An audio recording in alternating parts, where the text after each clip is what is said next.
नमस्ते viewers, welcome back to my channel. पौराणिक कहानी। संभोग का कौन ज़्यादा आनंद उठाता है, स्त्री या पुरुष? यह एक काफ़ी पुरानी बहस है कि मिलन के वक्त स्त्री और पुरुष में से कौन ज़्यादा आनंद उठाता है। इस बारे में सबके अलग अलग मत हो सकते हैं।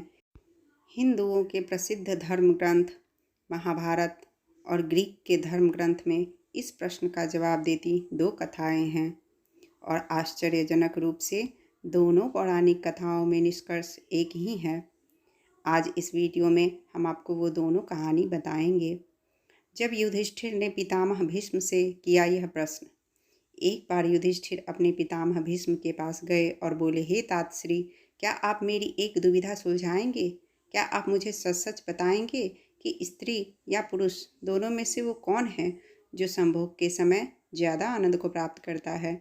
भीष्म बोले, इस संबंध में तुम्हें भंगस्वाना और सकरा की कथा सुनाता हूँ, जिसमें तुम्हारे सवाल का जवाब छुपा है। भंगस्वाना और सकरा की कथा। बहुत समय पहले भंगस्वाना नाम का एक राजा रहता था। वह न्यायप्रिय और बहुत यशस्वी था, लेकिन उसके कोई पुत्र नहीं था। एक बालक की इच्छा में उस राजा ने एक अनुष्ठान किया जिसका नाम था अग्निष्टुता। क्योंकि उस हवन में केवल अग्नि भगवान का आदर हुआ था, इसलिए देवराज इंद्र काफ़ी क्रोधित हो गए। इंद्र अपने गुस्से को निकालने के लिए एक मौका ढूंढने लगे ताकि राजा भंगस्वाना से कोई गलती हो और वह उसे दंड दे सके।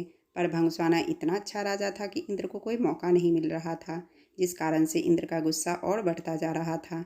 एक दिन राजा शिकार पर निकला। इंद्र ने सोचा ये सही समय है अपने अपमान का बदला लेने का, और इंद्र ने राजा को सम्मोहित कर दिया। राजा भंगस्वाना जंगल में इधर उधर भटकने लगे। अपनी सम्मोहित हालत में वह सब सुध खो बैठे। ना उन्हें दिशाएं समझ आ रही थी, ना ही अपने सैनिक दिख रहे थे।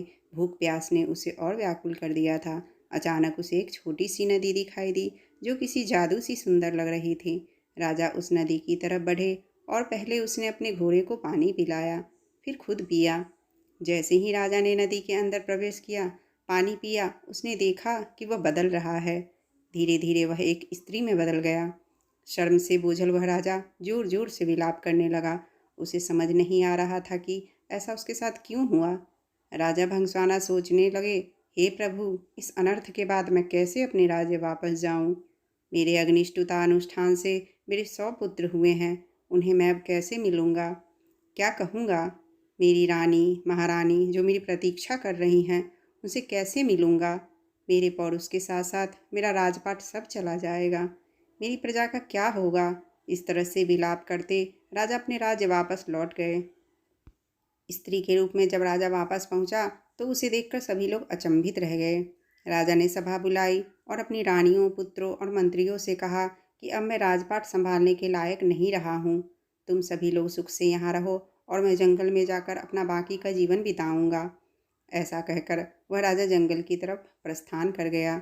वहाँ जाकर वह स्त्री रूप में एक तपस्वी के आश्रम में रहने लगी, जिनसे उसने कई पुत्रों को जन्म दिया। अपने उन पुत्रों को वह अपने पुराने राज्य ले गई और अपने पुराने बच्चों से बोली, तुम मेरे पुत्र हो जब मैं एक पुरुष था, यह मेरे पुत्र हैं जब मैं एक स्त्री हूँ। मेरे राज्य को मिलकर भाइयों की तरह संभालो। सभी भाई मिलकर रहने लगे। सबको सुख से जीवन व्यतीत करता देख देवराज इंद्र और ज़्यादा क्रोधित हो गए और उनमें बदले की भावना फिर जागने लगी। इंद्र सोचने लगा कि ऐसा लगता है कि राजा को स्त्री में बदलकर मैंने उसके साथ बुरे की जगह अच्छा कर दिया। ऐसा कहकर इंद्र ने एक ब्राह्मण का रूप धरा और पहुंच गया राजा भंगस्वाना के राज्य में। वहां जाकर उसने सभी राजकुमारों के कान भरने शुरू कर दिए। इंद्र के भड़काने की वजह से सभी भाई आपस में लड़ पड़े और एक दूसरे को मार डाला। जैसे ही भंगस्वाना को इस बात का पता चला, वह शोकाकुल हो गया। ब्राह्मण के रूप में इंद्र राजा के पास पहुंचा और पूछा कि वह क्यों रो रही है। भंगस्वाना ने रोते रोते पूरी घटना इंद्र को बताई। तो इंद्र ने अपना असली रूप दिखाकर राजा को उसकी गलती के बारे में बताया। इंद्र ने कहा, क्योंकि तुमने सिर्फ अग्नि को पूजा और मेरा अनादर किया, इसलिए मैंने तुम्हारे साथ यह खेल रचा। यह सुनते ही भंगस्वाना इंद्र के पैरों में गिर गए और अपने अनजाने में किए अपराध के लिए क्षमा मांगी। राजा की ऐसी दयनीय दशा देखकर इंद्र को दया आ गई। इंद्र ने राजा को माफ करते हुए अपने पुत्रों को जीवित करवाने का वरदान दिया। इंद्र बोले, हे स्त्री रूपी राजन, अपने बच्चों में से किन्हीं एक को जीवित कर लो। भंगस्वाना ने इंद्र से कहा, अगर ऐसी ही बात है तो मेरे उन पुत्रों को जीवित कर दो जिन्हें मैंने स्त्री की तरह पैदा किया है। हैरान होते हुए इंद्र ने इसका कारण पूछा तो राजा ने जवाब दिया, हे इंद्र, एक स्त्री का प्रेम एक पुरुष के प्रेम से बहुत अधिक होता है, इसीलिए मैं अपनी कोख से जन्मे बालकों का जीवन दान मांगती हूँ। भीष्म ने इस कथा को आगे बढ़ाते हुए युधिष्ठिर को कहा कि इंद्र यह सब सुनकर प्रसन्न हो गए और उन्होंने राजा के सभी पुत्रों को जीवित कर दिया। उसके बाद इंद्र ने राजा को दोबारा पुरुष रूप देने की बात की। इंद्र बोले, तुमसे खुश होकर हे भंगस्वाना, मैं तुम्हें वापस पुरुष बनाना चाहता हूँ। पर राजा ने साफ मना कर दिया।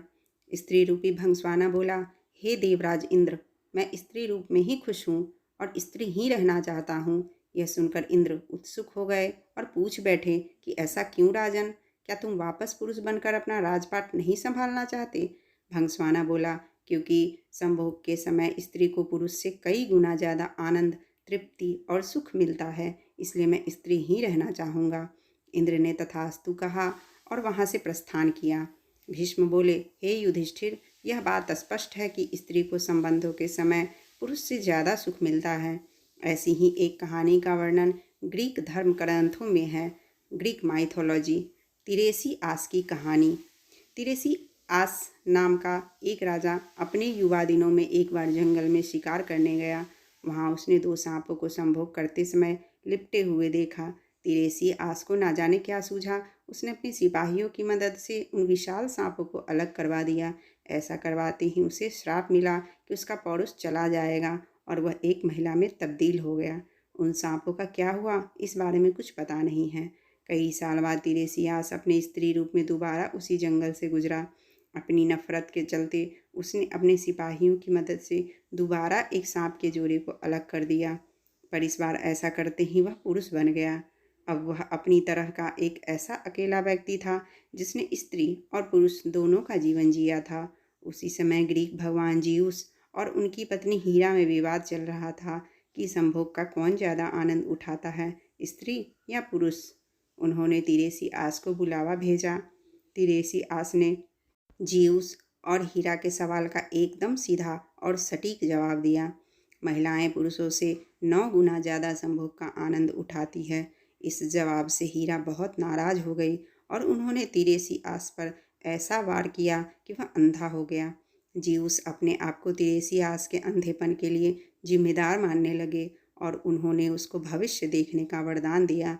लगभग दुनिया की हर संस्कृति में ऐसे देवी देवता हैं जो स्त्री पुरुष का संबंध खूबसूरती से दर्शाते हैं। भारत में ऐसी प्रतिमा है अर्धनारीश्वर की। अर्धनारीश्वर का अर्थ यह हुआ कि आपका ही आधा व्यक्तित्व आपकी पत्नी और आपका ही आधा व्यक्तित्व आपका पति हो जाता है।